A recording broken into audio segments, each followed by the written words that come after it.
G'day and welcome to this week's video.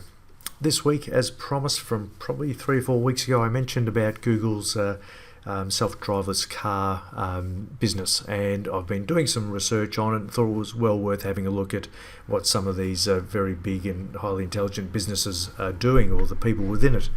And some of the stats are really impressive. Now, just so you know, there are many companies that are working on self-driving cars, fully autonomous cars.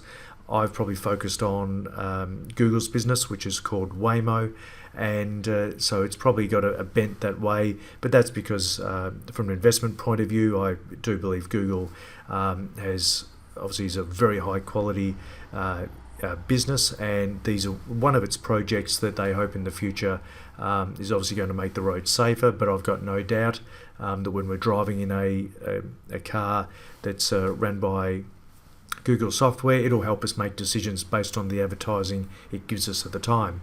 So we're also going to consider how close we are to being a full-time passenger, which I'm personally looking forward to.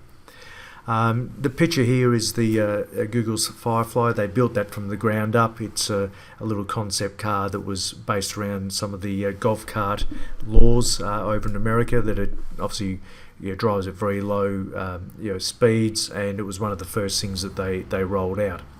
But Google's project to create self-driverless cars was 2009, was then branched out into its own business called Waymo in 2016.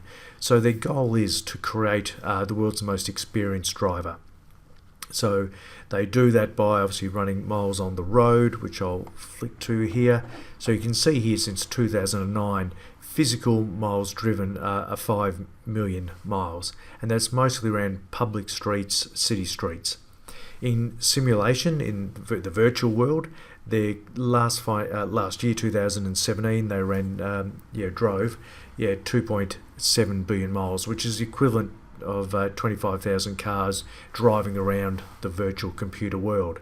Now, you may discount that compared to real-time figures, but in simulation they are throwing multiple scenarios of animals running across the road, all sorts of variables that we see in real life, and all this is building on the knowledge and the experience of the computer system that they're building here. The artificial intelligence that will be the backbone and will drive these cars for us. They've also done a couple of very big deals, one with Fiat Chrysler and also with Jaguar Land Rover. With regards to safety concerns, obviously there's been some pretty tough crashes in recent times. Obviously the Uber crash where a pedestrian was killed. I think it's worth looking at that, and that's where everyone's fears are going to be. It is the great unknown for many of us, and of course our regulation and laws in all the separate countries around the world will need to adapt and change as this technology is adopted, as it becomes safer. But the Virginia Tech Transport Institute has estimated that for every 1 million miles driven by a human, they crash 4.2 times, and that's roughly in line where Waymo is at the moment. So, and we'd expect for the computers, obviously as cars get smarter, perhaps humans can improve with active cruise and crash avoidance systems. But that's all going to be available for Waymo, and I think over time that these driverless cars will make the roads safer. And of course software won't get drunk, drugged, distracted, sleepy or angry. So I think that will be over time it will be fantastic.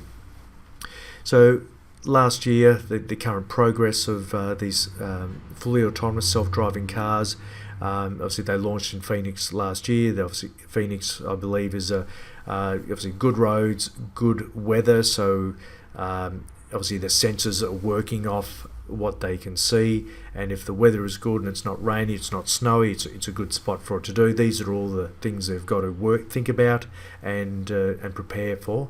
So fully self-driverless cars with no one behind the seat was last year, so they're already here.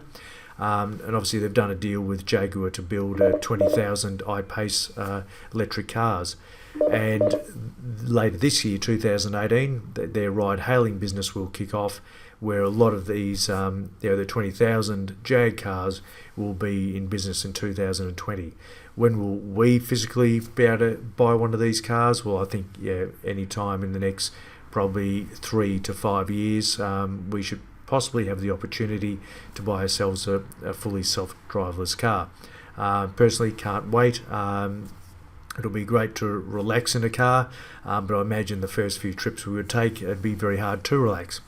Now, just before you go, at the end of this video, or before the end of the video, I've just got some footage of a self-driver's car, one of the Google ones, working in action. So yeah, check that out, and yeah, a bit odd to see no one in the seat and the steering wheel moving. So check that out, and yeah, if you like, give us a thumbs up for the video and the information, and if you could subscribe to the channel, that'd be great. And yeah, we'll catch you next week. Thanks for listening.